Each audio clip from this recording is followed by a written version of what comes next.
আল্লাহুম্মা সাল্লি আলা মুহাম্মাদিন ওয়া আলি মুহাম্মাদ আলাইহিম্মাতা ওয়াল মাহদিন ওয়া সাল্লিম তাসলিমা। আসসালামু আলাইকুম ওয়া রাহমাতুল্লাহি ওয়া বারাকাতুহু। আমরা যদি প্রকৃতপক্ষে নিজেদেরকে মুসলমান হিসেবে দাবি করি বা আমরা যদি মুসলিম হওয়ার চেষ্টা করি, তাহলে আমাদের সর্বপ্রথম যে প্রশ্নটি করতে হবে যে এই সময় এবং যুগে আমরা কি সত্যিকার অর্থে প্রকৃত সত্যপথে রয়েছে কি না।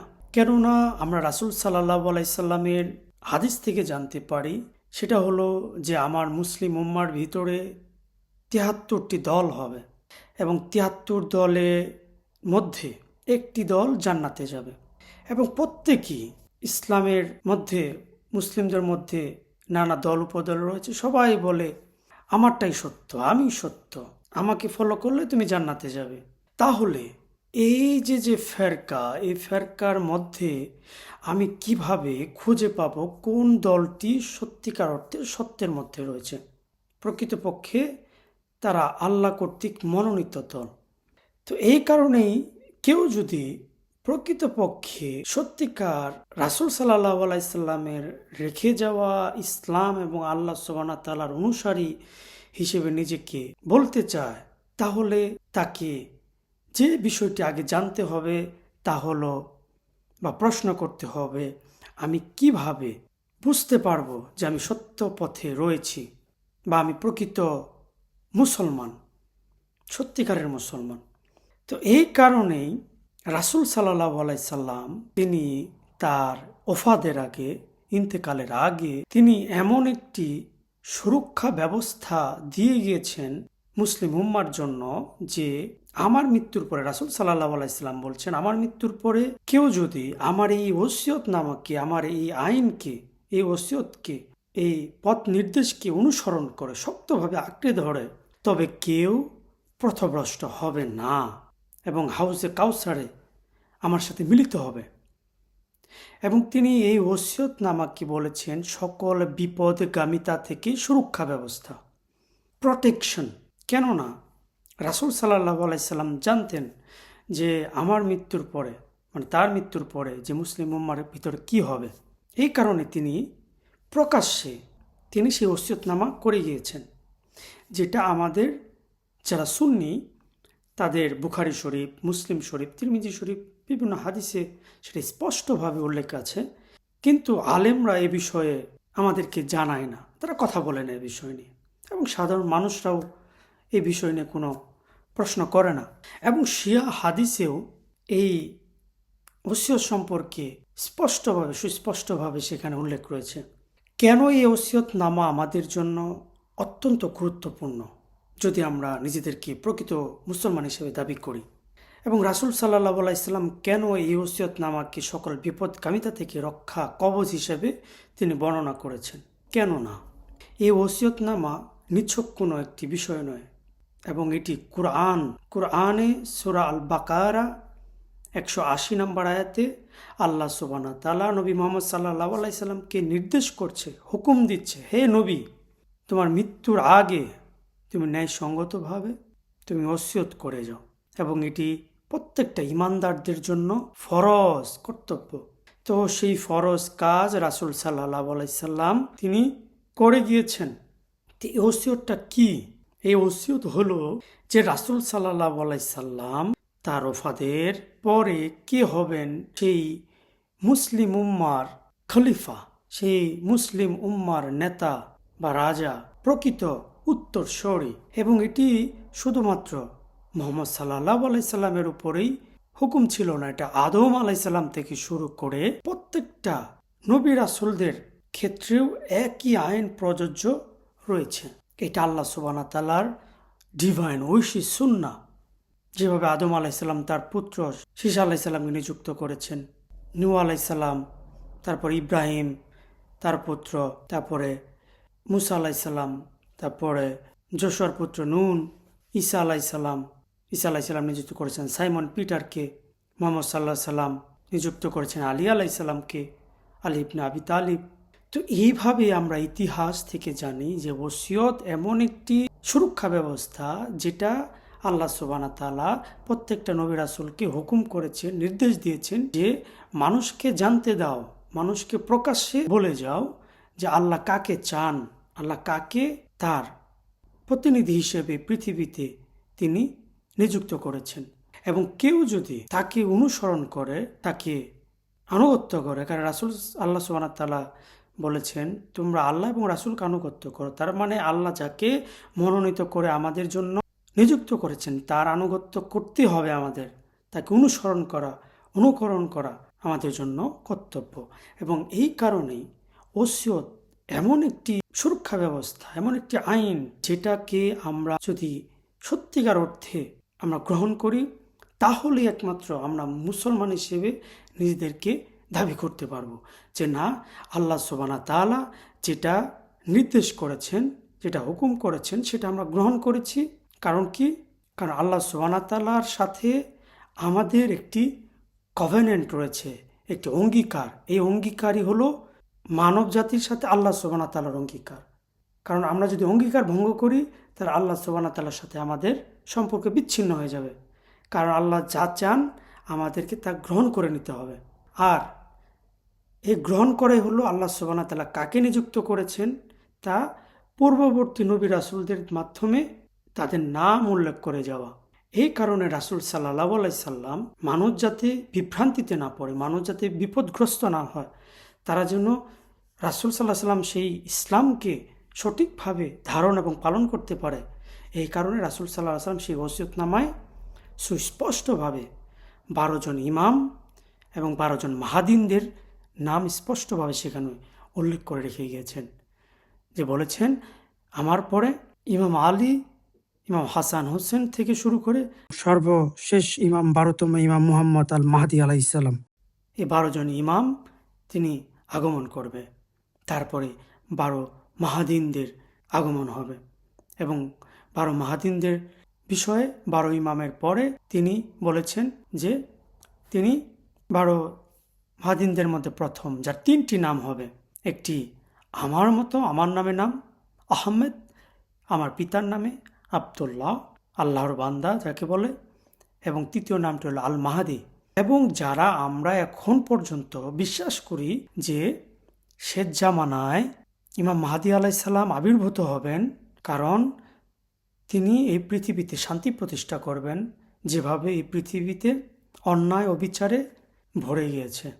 কারণ ইমাম মাহদি আলাইহিস সালাম আগমন করবেন, তিনি এই অন্যায় অবিচারী স্বৈরাচারকে ধ্বংস করার জন্য পৃথিবীতে শান্তি প্রতিষ্ঠা করবেন। তাহলে আমরা কিভাবে, যদি ইমাম মাহদি আলাইহিস সালাম সত্যিকার অর্থে এই সময়েও যদি আগমন করে থাকে, আবির্ভাব ঘটে, তাহলে আমরা কিভাবে, কোন আইনের মাধ্যমে তাকে চিনব, কিভাবে তাকে খুঁজে বের করব আমরা যে হ্যাঁ তিনি আল্লাহ কর্তৃক মনোনীত এবং সেই ইমাম মাহদি আলাইহিস সালাম। এই কারণেই এই ওসিয়ত নামাই হলো একমাত্র আইন যা রাসূল সাল্লাল্লাহু আলাইহি সাল্লাম রেখে গিয়েছেন, যে আমরা ইমাম মাহদি আলাইহিস সালামকে খুঁজে পাব এই ওসিয়তের মাধ্যমে। কারণ এই ওসিয়ত হলো একমাত্র আইন যেটা বলে, যেমন ইমাম আহমদ আল হাসান আলাইহিস সালাম তিনি আমাদেরকে প্রথম বলেছেন যে রাসূল সাল্লাল্লাহু আলাইহি সাল্লামের এই ওসিয়তনামাই একমাত্র পদ্ধতি যার মাধ্যমে আমরা আল্লাহর খলিফাকে চিনতে পারবো। কারণ এই ওসিয়তনামাই রাসূল সাল্লাল্লাহু আলাইহি সাল্লাম তার পরবর্তী সাকসেসর উত্তরসূরিদেরকে নিয়োগ করে গিয়েছেন, ইমাম মাহদি আলাইহিস সালাম সহ। এবং একজন আল্লাহ কর্তৃক মনোনীত প্রতিনিধিকে চেনার 3টি কানুন রয়েছে, আইন রয়েছে। এক হলো সে আল্লাহ কর্তৃক মনোনীত, পূর্ববর্তী কোনো নবী এবং রাসূল কর্তৃক তার নাম সুস্পষ্টভাবে প্রকাশ্যে ওসিয়তনামায় উল্লেখ থাকতে হবে, যে সে প্রকৃতপক্ষে সে নামের দাবি নিয়ে মানুষের কাছে উপস্থিত হবে প্রমাণ সহকারে, প্রকৃতপক্ষে সে আল্লাহ কর্তৃক মনোনীত কিনা, সেটা হলো সেই ওসিয়তনামা। যেভাবে নবী মুহাম্মদ সাল্লাল্লাহু আলাইহি সাল্লাম যখন তিনি প্রথম আবির্ভূত হন, তখন কিন্তু তিনি তার আগমন যে আসবে, তিনি যে আমাদের কাছে আসবেন, সেটা কিভাবে তিনি প্রকাশ করেছেন। কারণ ঈসা আলাইহিস সালাম তার ভবিষ্যৎবাণী করে গিয়েছিলেন। ঈসা আলাইহিস সালাম তার ওসিয়তনামায় মুহাম্মদ সাল্লাল্লাহু আলাইহি সাল্লামের আগমন সম্পর্কে বলে গিয়েছেন যে ঈসা আলাইহিস সালাম ওফাদের পরে আহমদ নামে একজন কমফোর্টার আসবেন, সান্ত্বনাদাতা, যাকে বলে নবী মোহাম্মদ সাল্লাহ সাল্লাম, সেই ঈসা আলাহ ইসলামের সেই ওসিয়তনামার দাবি নিয়ে তিনি আগমন করেছেন। তার মানে পূর্ববর্তী নবী কর্তৃক, রাসূল কর্তৃক তার নামের উল্লেখ থাকতে হবে। 2, তার আল্লাহ কর্তৃক ডিভাইন নলেজ, ঐশী জ্ঞান থাকতে হবে। যেভাবে প্রত্যেকটা নবী রাসূল জানা অজানা জ্ঞান, জাহিরি এবং বাতিনি জ্ঞান, দৃশ্য অদৃশ্য জগতের জ্ঞান প্রকাশ করেছেন, এবং সৃষ্টি কর্তৃক, মানুষ কর্তৃক যে কোনো প্রশ্নের উত্তর দিতে তিনি সক্ষম হবেন। তিনি এমন এমন জ্ঞান প্রকাশ করবেন যা আগে কেউ কখনো দিতে পারেনি, সক্ষম হয়নি। এ হলো 2 নম্বর ক্রাইটেরিয়া, যে আল্লাহ কর্তৃক মনোনীত ঐশী জ্ঞান তার ভিতরে থাকবে এবং তিনি তা প্রকাশ করবেন। 3, সেটি হলো আল্লাহর সার্বভৌমত্বের দিকে আহ্বান করা, সুপ্রিমেসি অফ গড, একমাত্র আনুগত্য একমাত্র আল্লাহর প্রতি, ওই রাজার প্রতি নয়, ওই নেতার প্রতি নয়, ওই প্রধানমন্ত্রীর প্রতি নয়, দেশের সরকার, ওই নেতা সেই, এগুলো চলবে না। একমাত্র আল্লাহর প্রতি, এমনকি আল্লাহ কর্তৃক মনোনীত যে প্রতিনিধি, তিনিও নিজের দিকে আহ্বান করে না, করে আল্লাহর দিকে। আনুগত্য একমাত্র আল্লাহর, সার্বভৌমত্ব একমাত্র আল্লাহর, সেই দিকে তিনি আহ্বান করেন। তার একজন পতাকা থাকতে হবে, সত্যের পতাকা। এবং সেই রাসূল সাল্লাল্লাহু আলাইহি সাল্লামের সেই ওসিয়ত নামায় 12 জন ইমামদের পরে 12 জন মাহাদিদের মধ্যে দ্বিতীয় মাহাদি আব্দুল্লাহ, আল্লাহর বান্দা, তার নাম উল্লেখ করে গেছেন, এবং তিনি সেই দাবি নিয়ে সেই 3টি ক্রাইটেরিয়া তিনি ফুলফিল করেছেন। কারণ এই 3টি ক্রাইটেরিয়ার ভিতরে 3টি আইনই একজনের ভিতরে প্রকাশ থাকতে হবে। যে কোনো একটি মিসিং হলে সে আল্লাহ কর্তৃক মনোনীত হওয়ার দাবি করতে পারে না। যেভাবে প্রথম মাহাদি ইমাম আহমেদ আল হাসান আল ইয়ামানি রাসূল সাল্লাল্লাহু সাল্লাম ভবিষ্যৎবাণী করে গিয়েছিলেন। তিনি 1999 সালে ইরাকের বাসরায় আবির্ভূত হন। তিনি নিজেকে ইমাম মাহাদি কর্তৃক, মোহাম্মদ ইবনে হাসান আল আসকারি কর্তৃক মানুষদের জন্য একজন রাসূল হিসেবে তিনি নিজেকে দাবি করেন।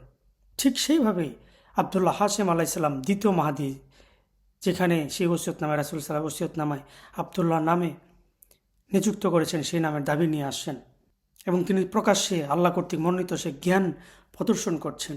হাজার হাজার মানুষ তাকে অনুসরণ করছেন। শুধুমাত্র মুসলিম নয়, সুন্নি, শিয়া, হিন্দু, বৌদ্ধ, খ্রিস্টান, ইহুদি, নাস্তিক, সকল মানুষ তাকে অনুসরণ করছেন। কারণ কি? তিনি 3টি ক্রাইটেরিয়া পুরা করেছেন। সেই ওসিয়তনামা একমাত্র সুরক্ষা ব্যবস্থা।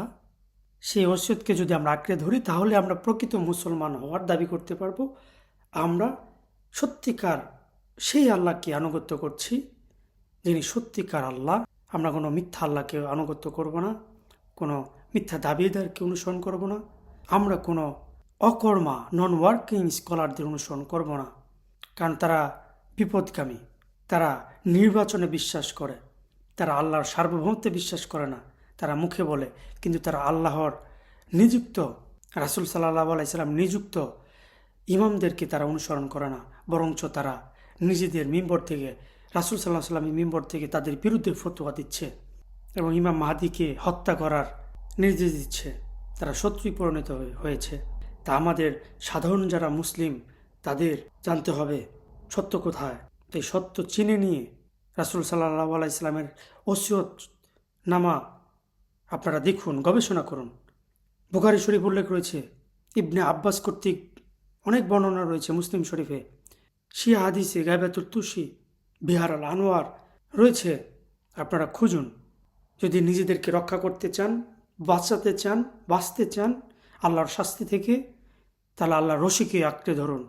সেই রশি হলো একমাত্র আল্লাহ রাসূল সাল্লাল্লাহু আলাইহি সাল্লামের সেই ওসিয়তনামা। এবং ওসিয়তনামায় যাদের তিনি উল্লেখ করে গিয়েছেন, নিযুক্ত করে গেছেন, তারাই একমাত্র কর্তৃত্ব রাখে এই মুসলিম উম্মাহ, এই পৃথিবীতে শাসন করার। কারণ কি?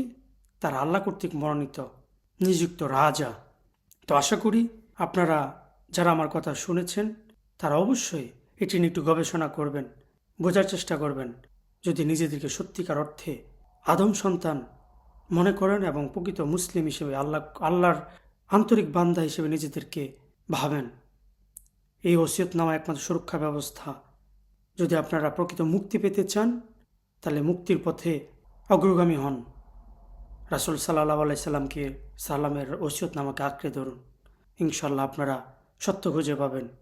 আমার কথায় ব্যাকরণগত সমস্যা থাকতে পারে, আমার কথা অস্পষ্ট থাকতে পারে, কিন্তু আশা করি আমি যা বোঝাতে চেয়েছি আপনারা বুঝতে পেরেছেন, আমার ভাষা বুঝতে পারছেন। এটি বড় শুকরিয়া। আপনারা নিজেরা যাচাই করুন, আমার কথায় নয়। আপনারা নিজেরা যাচাই করুন। আমি জাস্ট ইনফরমেশন দিলাম আপনাদের। আমি যা পেয়েছি আমার গবেষণায়, আমার বোঝাপড়ায়, সেটা আপনাদেরকে আমি জানাচ্ছি। সিদ্ধান্ত আপনাদের। হেদায়েতের মালিক একমাত্র আল্লাহ সুবহানাহু ওয়া তাআলা। লা হাওলা ওয়ালা কুওয়াতা ইল্লা বিল্লাহিল আলিয়্যিল আযীম। আসসালামু আলাইকুম ওয়া রাহমাতুল্লাহি ওয়া বারাকাতুহু।